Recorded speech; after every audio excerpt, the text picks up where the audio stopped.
Hi, I'm Joe Fielder. I'm the site director of GameSpot, and I'm here to talk to you today about Soldier of Fortune for the Dreamcast. A lot's been said about the violence level in Soldier of Fortune back when it came out on the PC over a year ago, it even having been classified as an adult movie in British Columbia. It's certainly earns the mature rating that the ESRB gave it, and it's definitely not for kids.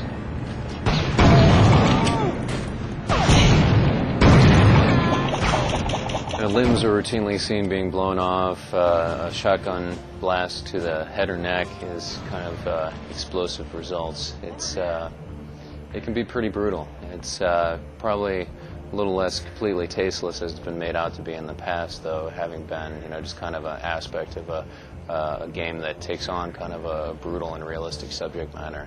It feels very realistic, except for perhaps John Mullins, your character's secret headquarters in the back of a magazine shop, and his arch enemy, who's an armored villain who's kind of half Dr. Doom, half the ninja from Metal Gear Solid.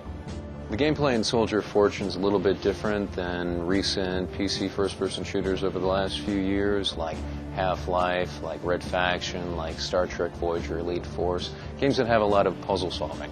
The puzzle solving that you have in Soldier of Fortune is pretty much push this button to open a door, turn this lever to open a door. That's about it. Otherwise, you're basically fighting for your life.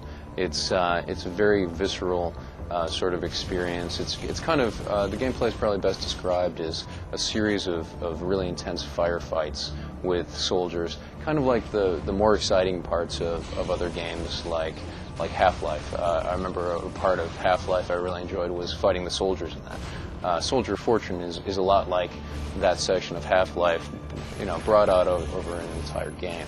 It's very straightforward, perhaps a little too straightforward, in some regards, but if you like your PC shooters or your first-person shooters in general, a little more Doom-like, a little more straightforward, you're going to feel right at home with Soldier of Fortune. The main problem affecting the Dreamcast port of Soldier of Fortune is its ridiculously long loading times. Each level in the game is broken up into 5 or 6 different stages, and each one of those stages is punctuated with a minute plus loading time. Having the action, having a lot of the excitement punctuated with those really, really long loading times is a real drag. There are times when the different sections, the different stages are pretty big, but there are instances when they're pretty small, where a hallway is the complete stage, and you go through and you fight all the soldiers, all the enemies. You get to the end of the hallway, and you get another minute-long loading time. Well, it may have only taken you about a minute to play through that entire stage. It seems to get a little bit worse as you get farther into the game, and it's probably the main problem that the game faces. It's something that if the game had come out during the heyday of the Dreamcast, it would be probably an easier to criticize issue. But with games like Half-Life and Legacy of Kain Soul Reaver 2 getting canceled for the Dreamcast, at this point in the game, we're probably pretty lucky to be getting Soldier of Fortune at all. So it's a little bit easier to bear, but it is a pretty big deal. One of the possible reasons why the loading times are so ridiculous in the game is because the levels look great. It's not quite to the degree of Quake 3 Arena for the Dreamcast, which was just absolutely gorgeous, but there's a lot of nice things to say about the graphics for Soldier of Fortune. The environments are really distinctly varied. You go from Iran to Sarajevo to Japan. Each stage has its own distinct look and feel. You'll even come across rooms that just look fantastic, and you expect to see those rooms throughout the game over and over and over again, like you've seen in other games. But you realize that the designers invested a lot of time in areas of the game that you'll only see once, which is pretty impressive. The characters in the game are also very varied looking. You'll see dozens of different looking enemies throughout the game, from skinheads to terrorists to enemy soldiers, and there are probably a few problems. There's a little bit of a pop-up problem in the Siberia stage, where you'll be walking through the snow, and the only part of one of the enemy soldiers that you'll be able to see floating in the mist is their face mask, which is pretty good for headshots in that stage, but they're kind of like these misty, ghosty, Zelda-like characters, just with the floating faces. But otherwise, the frame rate's pretty good. It's pretty smooth and consistent, save for a few instances when there are a lot of explosions. There's a ton of enemies on screen, and basically all hell is breaking loose. But otherwise, the graphics are pretty nice.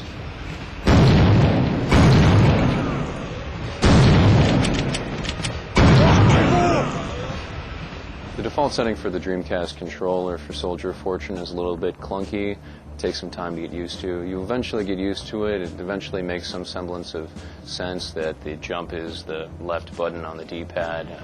It's something that you have to train yourself to. The keyboard and mouse combination for the Dreamcast is the best way of playing the game. It's probably a little bit of an expensive proposition if you don't already have them, seeing the Dreamcast only has about a dozen or so more games coming out, but it's definitely a much better way of playing Soldier of Fortune. No! Over here! Soldier of Fortune is a decent-sized game. It's got a lot of ammunition, it's got a lot of health power-ups, it's got a lot of body armor. It's almost unnecessary how much you get in there because the enemy AI is a little bit on the dumb side sometimes. There'll be instances where an enemy will pop around a corner to take a shot at you and then go back around and hide and promptly forget that you're there.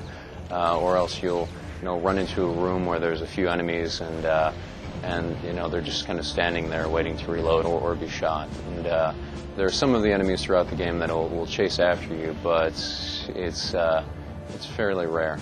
It doesn't detract too much for the game just because there are so many enemies that you're fighting at the same time.